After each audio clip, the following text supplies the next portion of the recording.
So guys, guess what? You won't believe how fast these tiny little seeds grew. Look at it. Can you guess what we have here? These little adorable seedlings are. Take a guess. Take a guess. Look at them. Okay, I'll tell you. These are basil. This is red Reuben basil. And this is sweet Genovese basil. Now, I will tell you that you can tell the difference between these by looking at how vibrant and purple and red these seedlings are. Look it. Look it. And then how vibrant green these other ones are right here.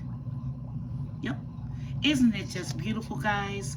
One day, these will grow into a powerhouse for your garden.